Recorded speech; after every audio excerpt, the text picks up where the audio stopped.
Vanoggend se tema is God is ons enigste bron van hoop. Psalm 147. Prys die Here. Dit is goed om tot lof van ons God te sing. Dit is 'n genot om die loflied te sing wat hom toekom. Dit is die Here wat Jerusalem weer opbou, wat die verstrooides van Israel bymekaar bring. Hy genees die gebrokenes van hart, hy verbind hulle wonde. Hy besluit oor die getal van die sterre en gee aan elkeen 'n naam. Die Here is groot en magtig, sy kennis is onbegrens. Die Here laat die hulpeloses weer opstaan, maar die goddeloses verneder hy tot in die grond. Sing vir die Here 'n danklied, sing tot eer van ons God, met begeleiding van die lier. Hy oordek die hemel met wolke, hy voorsien reën vir die aarde, en laat gras op die bergland uitspruit. Hy gee aan die diere hulle veiding en versorg die jong kraaie wat aan kos skree. Die Here het niks aan die krag van 'n perd of die liggaamskrag van 'n soldaat nie, maar hy stel prys op die wat hom dien, die wat hulle hoop vestig op sy trou. Loof die Here, Jerusalem, prys jou God, Sion. Hy het die sluitbalke van jou pote sterk gemaak, jou inwoners geseën. Hy het ook in jou grondgebied vrede gegee, jou met die beste graan gevoed. As hy die aarde 'n bevel gee, word dit vinnig uitgevoer. Hy gee sneeu so wit soos wol. Hy laat die hailstene reën. Wie is bestand teen die koue wat hy stuur? Maar op sy bevel smelt alles weer. As hy die warm wind laat waai, dan loop die waters. Ken sy voorskrifte en bepalings aan Israel. Dit het hy vir geen een van die ander nasies. Hierdie psalm is nie 'n psalm van Dawid nie. Dit is 'n psalm wat geskryf is na die ballingskap. En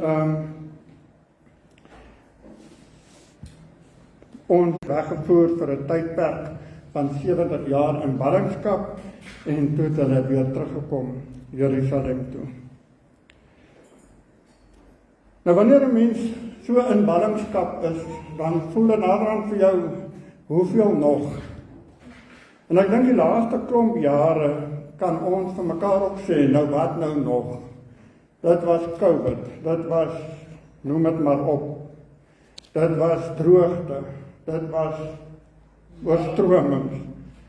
En nou sit ons in die middel van 'n volgende krisis, van back and claw. En dan voel dit net naderhand vir ons, dis 'n golf, op 'n golf, op 'n golf, en mense voel net, Here, nou wat nog? En dan voel ons soos Jakobus 1:6 dit stel, hy sê, ek voel soos iemand wat twyfel, wat soos 'n brander in die see, wat deur die wind aangejaag en heen en weer gedryf word.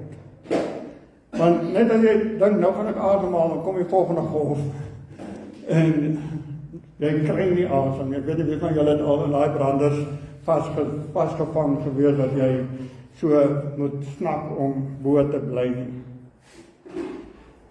Jy swem, maar jy raak moeg. Want net as jy dink jy gaan vorentoe, dan kom die volgende brander. Vandag wil ek vir julle vra om saam met my in 'n geloofsboot te klim. Elkeen van ons het maar worstelinge. Elkeen van ons het ons eie situasie waarmee ons worstel. Jou eie unieke situasie, ja.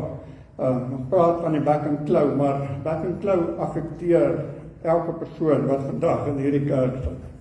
Alles wat gedoen word, alles wat besluit word, affekteer ons almal. En die storms is net so baie.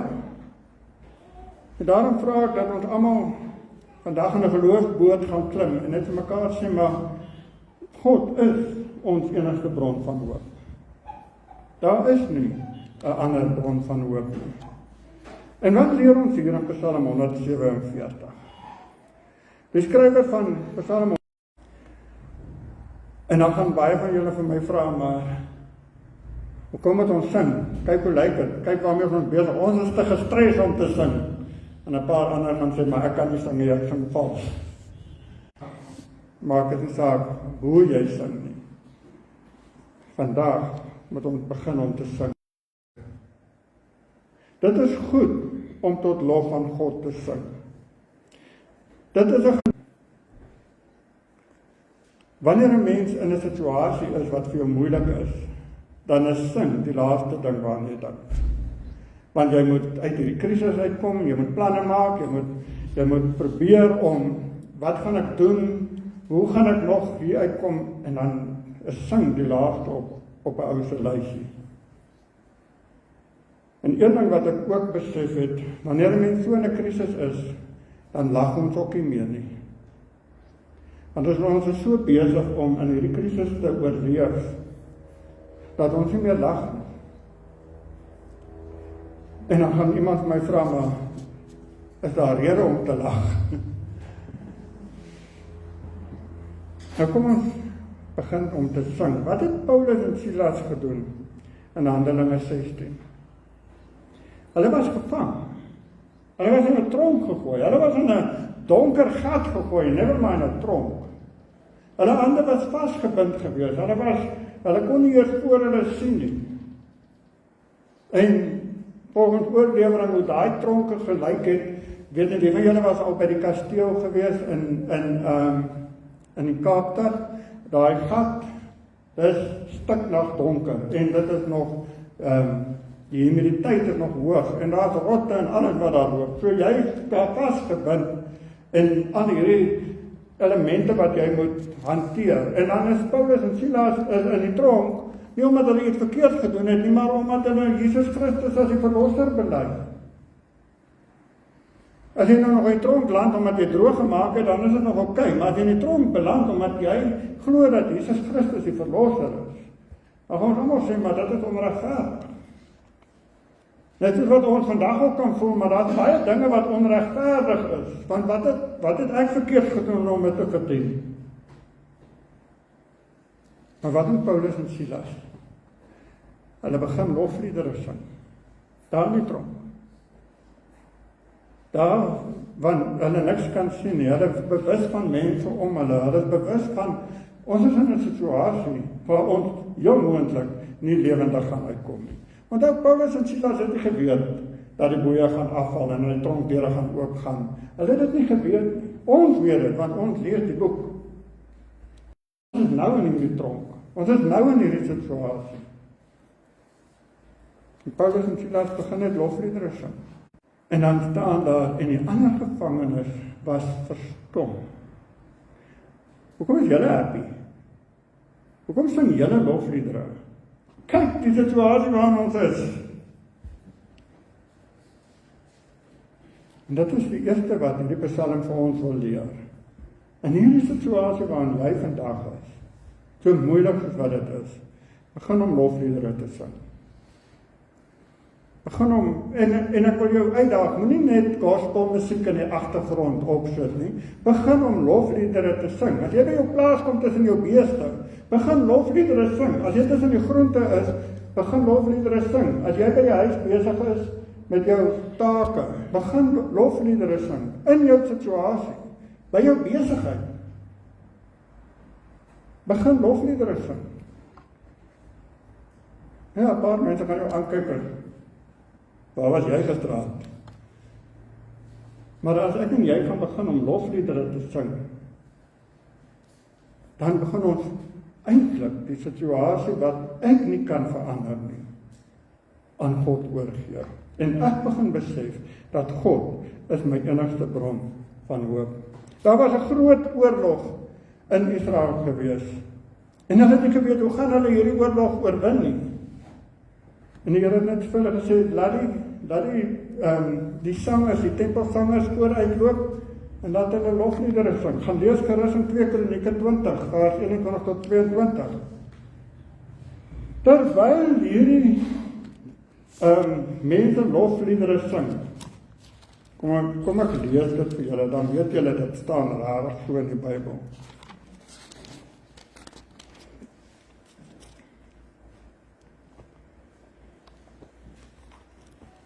Vers 21, 2 Kronieke 20, vers 21. Josafat het met die volk oorleg gepleeg en toe die sangers laat plek neem voor die gewapende manne. Dit was eers die sangers en toe die soldate. Dit moet verkeerd om, is dit nie? Die sangers moet daar by die tempel, hulle netjie sing, ons gaan nou fight. En toe sê God, nee, eers die sangers en dan die soldate. Hulle het vooruit geloop en hulle gewyde klere en het die Here geloof met die woorde, loof die Here aan sy liefde, is daar geen einde nie. Loof die Here aan sy liefde, is daar geen einde nie. Juist toe die sangers met die lofprysing en gebed begin, het die Here onverwagte aanvalle bewerk op die Ammoniete, die Moabiete en die mense van die Seerberge wat teen Juda opgetrek het, en hulle het die een neerlaag na die ander gelei. As net gesê, loof die Here, want hy is goed, aan sy liefde is daar geen einde nie. Dawid skryf, want hy is goed. Die sangers het gesê, loof die Here, aan sy liefde is daar geen einde nie. Jy hoef nie staan. Jy kan in jou besigheid gaan staan. Jy kan in jou huis gaan staan. Jy kan, wat jy ook al doen, in jou klas gaan staan. Waar jy ook al is. En as jy daar instap, daag jou uit. Daag jou uit om vandag, wanneer jy terug gaan huis toe. Wanneer jy daai hek, voordat een uitklim om daai hek oop te maak. Dat julle wat almal in daai kar sit, hardop vir mekaar sal sê, loof die Here, want hy is goed, aan sy liefde is daar geen einde nie. Ek daag jou uit. Kom ons hoor of julle dit kan doen. Sê dit agter my aan. 1, 2, 3. Loof die Here, want hy is goed. Aan sy liefde is daar geen einde nie. Kom ons staan. As jy dit by jou werk gaan staan. As jy in die winkel staan en daar's nie vleis of groente of wat voor die rakke nie. Julle kinders, as jy by die skool kom, môreoggend as jy by die skool kom, voordat jy deur daai skoolhek instap, sê hierdie woorde. Julle wat homeschooling doen, wanneer jy voor jou lesenaar gaan sit, sê hierdie woorde. Want hierdie woorde, onthou 70 jaar terug is hulle is weggevat na 'n onbekende land toe, waar hulle niks ken nie, waar hulle niemand ken nie. 70 jaar later het hulle eers teruggegaan. En God het hulle teruggevat na Jerusalem toe. En hy Jerusalem weer herbou. God wil ons wat hier in Gansie is, weer by mekaar bring. Hy wil Gansie herbou. Hy wil jou lewe herbou. God gee om vir jou. Maar net soveel soos wat God vir jou omgee, gee hy om vir die persoon langs jou.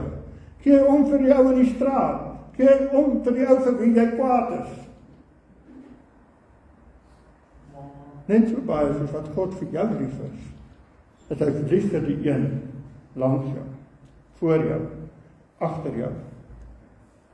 En God wil sy kinders weer by mekaar bring, sodat ons hom kan loof en hom kan prys.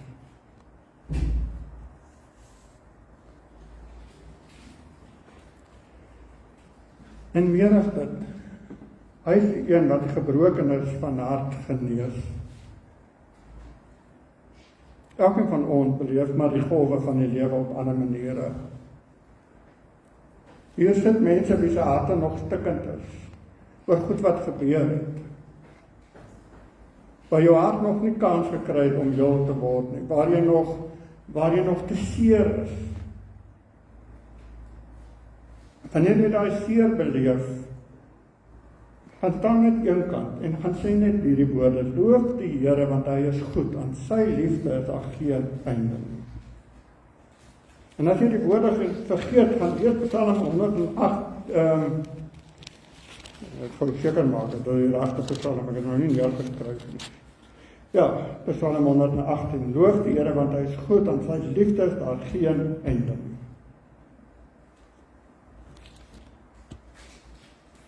Daai seer, as jy nog iets binnekant seer is. As jy seer is binne, sien jy die kans vir die volgende golf nie. Laat toe dat die Here die seer in jou hart kom genees. Vat dit na hom toe. Gaan raak net 'n bietjie stil, want ons probeer dit eerder vermy. Ons wil nie daaroor praat nie. As ons hard werk of as ons besig is, dan is ons beter. Maar daai hartseer het 'n manier om jou te vang op 'n manier wat jy nie voorberei is nie. Maar as dit hoe seer, loof die Here, want hy is goed. Aan sy liefde is daar geen einde nie. Die Here verbind ook ons wonde. En hierdie is dalk die fisiese wonde, of geestelike wonde wat ons opgedoen het, deur die kerk wat ons seer gemaak het, of 'n persoon in die kerk wat ons seer gemaak het. Of dalk is dit fisiese wonde wat ons opgedoen het van dinge wat in ons lewens gebeur het, waarmee ons nog worstel. Onthou, dis net God wat die blinde kan laat sien. Dis net God wat vir die verlamde man sê, staan op, vat jou bed en gaan huis toe. Dis net God wat 'n stikkende mens wat seer gekry het weer kan heel maak. Dis net God wat jou fisies weer kan herstel. Hy verbind ons wonde. En wanneer jou wond gesond geword het, moet ons dan weer eens sê, loof die Here, want hy is goed. Aan sy liefde is daar geen einde nie. Die Here laat ook die hulpeloses weer opstaan. Ek dink nie daar is 'n groter gevoel wat 'n mens so kan afdruk soos die gevoel van hulpeloosheid nie. Wanneer 'n mens hulpeloos is en jy weet nie wat moet jy doen nie, jy weet nie hoe om vorentoe te gaan nie, jy weet nie hoe om agter te gaan nie, jy voel asof, Here, my hande is afgekap. Ek is in 'n kulde sak. Ek weet nie meer. Wanneer jy so hulpeloos is, dis juist dan wanneer God ook na jou toe uitroep. En in Jeremia 31:25 sê die Here, ek gee nuwe krag aan die wat moeg is. Ek maak die moedeloses weer vol moed. Matteus 11:28 sê Jesus, kom na my toe. Almal wat moeg en hulpeloos en oorlaai is. En ek sal vir jou rus gee. My juk is sag, my las is lig. As jy dalk op hierdie stadium so magteloos voel, ons is gewoond om in beheer te wees. Ons is gewoond om besluite te kan neem en dit gebeur. Ons is gewoond om hierdie ding is stikkend, ek doen net dit en ek maak hom reg. Ons is gewoond dat wanneer ons 'n besluit neem, dan kan dit uitgevoer word. Maar op hierdie stadium, wat kan ons doen? En ek tel 'n gevoel van magteloosheid op, en ek tel 'n gevoel van hulpeloosheid op, en ek tel 'n gevoel van moedeloosheid op.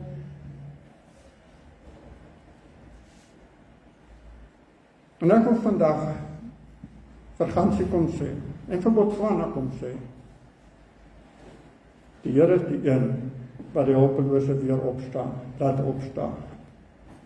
Hy is iemand sy hand uitsteek, en vir jou sê, kom, vat my hand, kom stap saam, geef my jou groot las, dan gee ek vir jou 'n ligte las, een wat jy kan hanteer. Want die grootte kry jy nie gehanteer nie, want dit is om het voel of alles net in mekaar val. Ons hou nie daarvan om nie in beheer te wees nie. Ons hou nie daarvan om nie te weet wat om te doen nie. Ons wil weet wat om te doen, ons wil in beheer wees. Dalk is hierdie bietjie nodig, sodat ek en jy net kan besef, dat ek as mens eintlik geen beheer oor niks het nie. En daarom loof die Here, want hy is goed. Aan sy liefde is daar geen einde nie.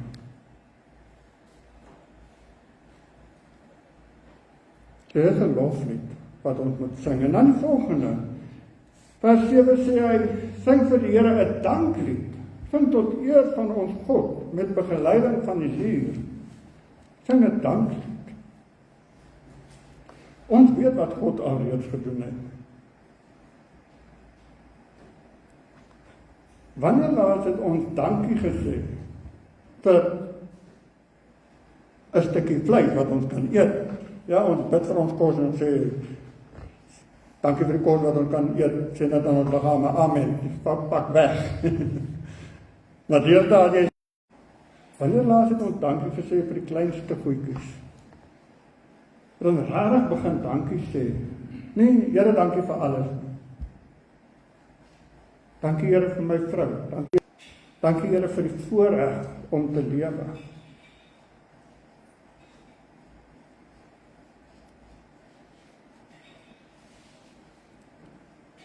Dit is ook makliker om die Here te loof, maar wanneer die golwe jou so oorslaan, dan voel men amper, Here, maar ek kan nie nou dankie sê nie, want ek moet eers verbykom, voordat ek kan dankie sê. Hierdie golwe moet nou eers gaan, want dan kan ek dankie sê. Alles moet net eers reg wees, dan sal ek dankie sê.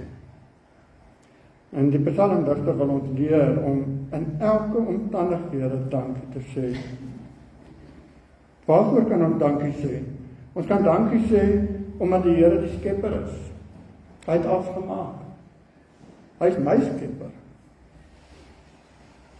Hy is die enigste een wat uit niks uit iets kan maak. Hy is die enigste een wat kan reën maak. Hy is die reënmaker. Nie een van ons kan reën maak nie. En daarvoor kan ons hom dankie sê. Hy is die een wat die gras laat groei. Hy is die een wat plante laat groei. Eenvoudige goed, wat ons dalk baie keer as vanselfsprekend aanvaar. Maar God sit agter dit, en daarvoor kan ons dankie sê. Hy is die een wat vir die diere hulle weide gee. Hy is die een wat die voëls versorg. Iets wat vir ons maar net vanselfsprekend is. Ja, die diere uit in die veld, maar daar is gras. Die voeltjies, hulle is baie mooi. Maar wie gee vir hulle kos? En dan kom ons na Jesus se woorde en sê, kyk na die lelies van die veld. Kyk hoe mooi is hulle, kyk na die veldblommetjies. En dan sê ek sê vir julle, nie eers Salomo in al sy pragt en praal was so goed versorg soos 'n ou veldblommetjie wat vandag daar is en môre weg. Dankie Here dat U beter na my kyk as na 'n veldblommetjie. Dankie Here dat U beter na my kyk as 'n voeltjie in die lug. Daai mamma voeltjie word nie wakker in die oggend en sê, ek wonder waar gaan ek vandag kos kry vir my kinders nie. Ek wonder wat gaan ons eet. Of waar papa wat sê, ja, vandag moet ek aan hard werk, want ek moet sorg dat daar kos op die tafel is. Jy hoef vir niks te sorg nie, want God het reeds gesorg. Ja, die fokus moet uitgaan en gaan soek. Ek en jy moet uitgaan en ons moet gaan soek, ons moet ons krag inspann. Moet oor niks besorgd wees. Maar soek allereers die koninkryk van God en sy geregtigheid, en dan alles wat jy nodig het, sal die Vader vir jou gee. Soek eers sy koninkryk.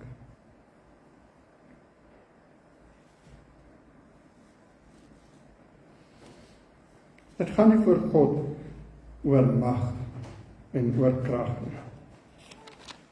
Dit gaan nie vir God oor hoe sterk 'n perd is wat in die oorlog moet wees nie. Dit gaan nie vir God oor hoe sterk die soldaat is wat aan die oorlog moet deelneem nie. Dit gaan nie vir God hoe sterk jy is nie. Dit gaan nie vir God oor hoe goed jou planne is nie. Dit gaan nie vir God oor hoe jy in beheer is van jou lewe nie. Alwaaroor dit vir God gaan, is dat ek en jy hom moet dien. Dit is alwaaroor dit vir hom gaan. En dat ons hoop op hom moet vestig. Omstandighede kan maklik maak dat ons van God vergeet. Omstandighede kan maklik maak dat ons so struggle om te oorleef en so bang is vir hierdie naderende aanval wat op pad is, dat ons vergeet om God te dien.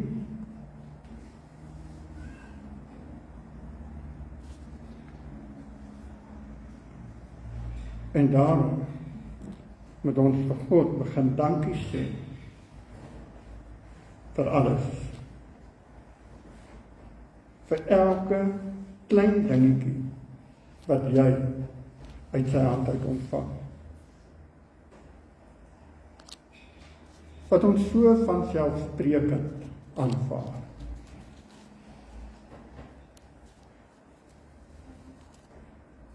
En dan kom die skrywer weer en hy sê, kom ons sluit af met 'n loflied.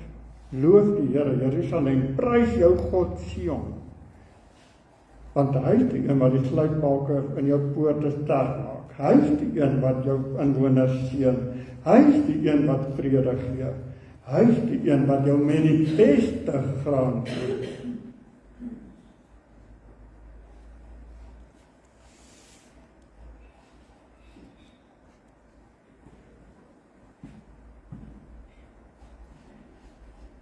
Ons klaar nie met 'n wit brood onder die arm nie.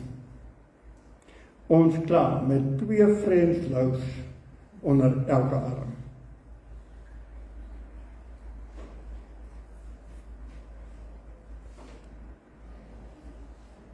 Ons moet die Here begin loof, want dit is hy wat die sluitbalke van jou poorte sterk maak. Hy is die een wat beskerm.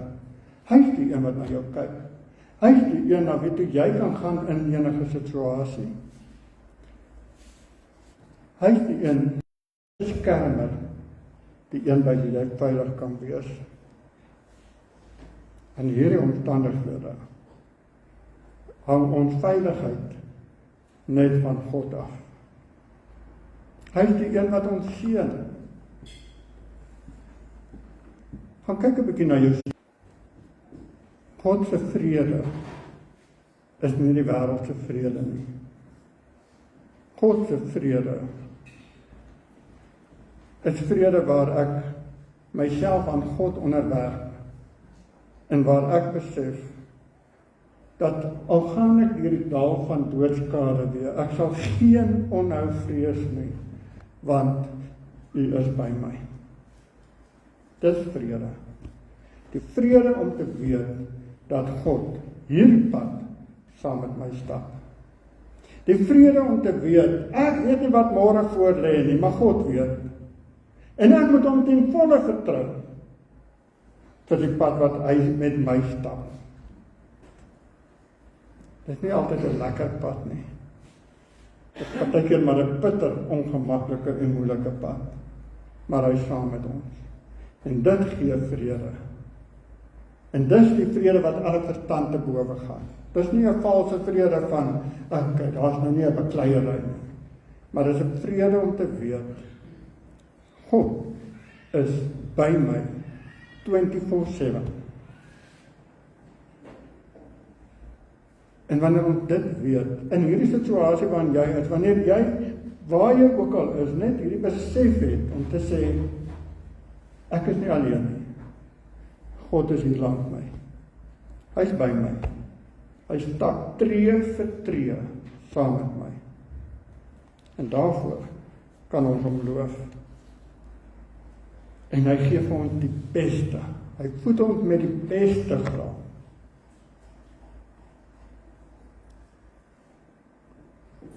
Gaan kyk 'n bietjie wat ons uit God se hand uit ontvang. Miskien wat ek wil hê nie, of miskien nie my opinie van die beste nie. Maar wanneer ons 'n bietjie gaan terugkyk, dan kom ons agter, God gee vir ons die heel beste. En die heel beste wat God vir ons gegee het, is die ewige lewe.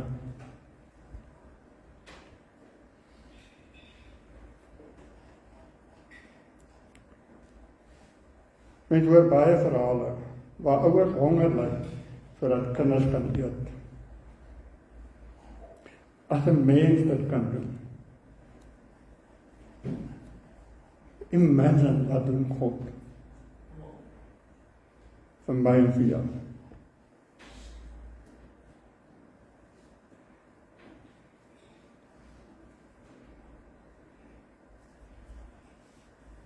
Ons kan net op God hoop, want Psalm 147, die laaste deel, sê, God praat net, en dit gebeur.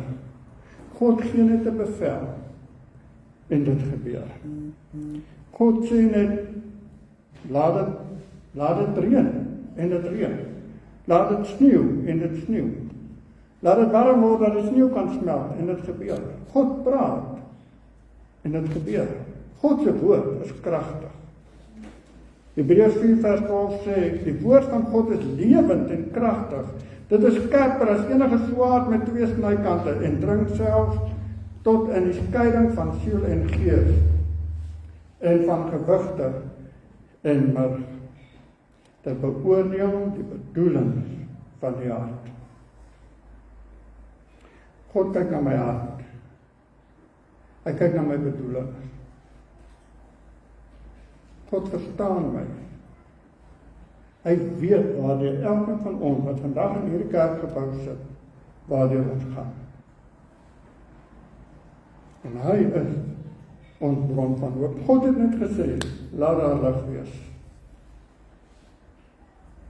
En daar was lig. En wanneer God in ons lewens inspreek, deur die woord, dan besef ons hoe God ons elke dag genoeg gee en leiding gee uit sy woord uit. Ek weet nie wat voor lê nie. Niemand van ons weet wat voor lê nie. Dis een ding wanneer 'n krisis in Suid-Afrika is. Ja, ons bid vir hulle, maar dis daar. Dit is 'n ander ding wanneer die krisis in Botswana is. Ja, ons bid vir hulle, maar daar is iemand daar. Dit is 'n ander ding wanneer 'n krisis in jou huis is. Ja, ons bid vir jou, maar dit is daar. En dit is 'n totaal ander ding wanneer dit in my huis is. Want dan slaat realiteit. En ek wil dit nou eintlik nie rekord nie, maar ek wil net vir julle sê, realiteit is 'n bliksem. Ja. Kan jy nie? Tenminste is een persoon wakker. Want realiteit laat jou besef waar ek met God staan. Wanneer dit daar in Suid-Afrika is ek okay. Wanneer dit daar in Botswana is, in Francisstown, is ek okay. Wanneer dit hier by iemand in Gansie is ek okay. Maar die oomblik wanneer dit my tref, dan word my dood geskit.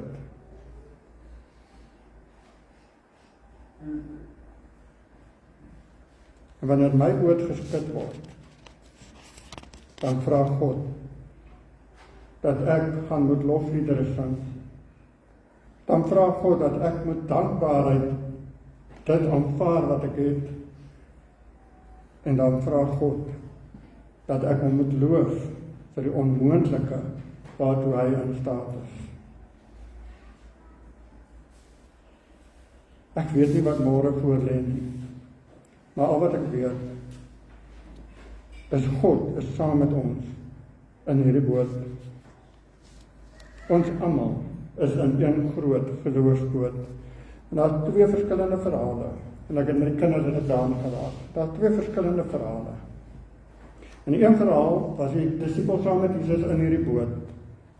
En Jesus het hulle in slaap. En hierdie golwe was rof en die see was rof en hulle het gedink, hulle gaan vergaan. Ek merk nie daar praat nie. Hulle het gedink hulle gaan vergaan. Hulle het gedink hulle gaan doodgaan. En hulle het Jesus wakker gemaak. En Jesus het opgestaan en hy het die storm stil gemaak. Dis wat ons graag wil hê, nee. Here, maak net hierdie storm stil. Maar dan daar 'n tweede verhaal. Waar die disippels in die boot was en Jesus was nie daar nie. En Jesus het na hulle toe aangestap gekom.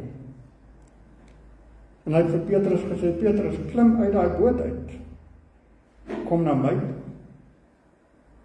Dit is lekker in die boot. Dit is gemaklik in die boot.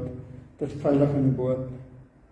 Maar in hierdie omstandighede waarin ons vandag is, vra die Here dat ons uit die boot uit sal klim en na hom toe sal stap. En dan lees ons toe Petrus kyk en hy sien die storm en toe word hy bang. En hy begin te sink. Wat doen Jesus? Lekker, jy wou mos.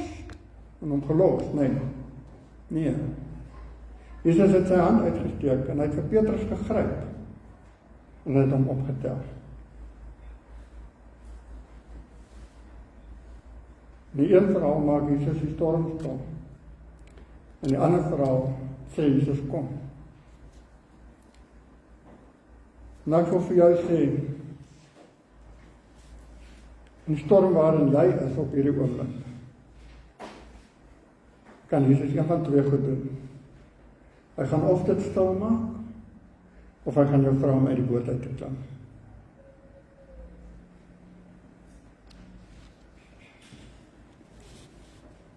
Jesus ken jou angs. Hy ken jou worries. Hy weet wat is vir jou moeilik. Hy weet waartoe jy gaan op hierdie stadium. Hy weet wat in jou kop maal. Hy weet die somme maak nie sin nie.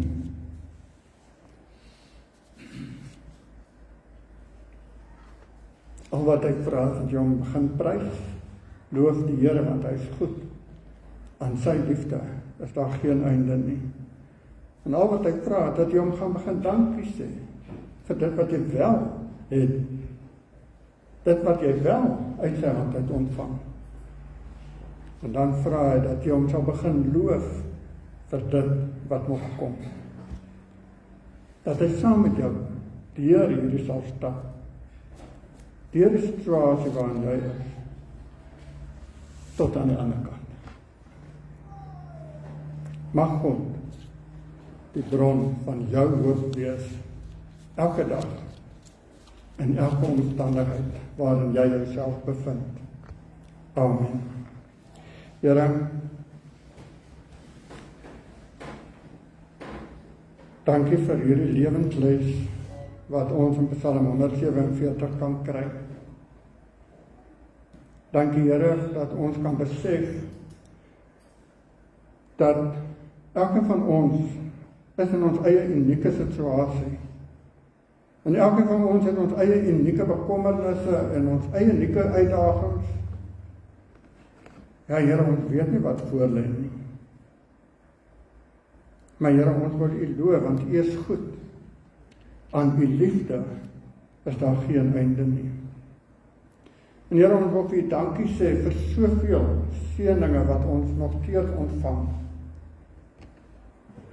Dankie Here, vir elke klein dingetjie wat U net vir ons gee.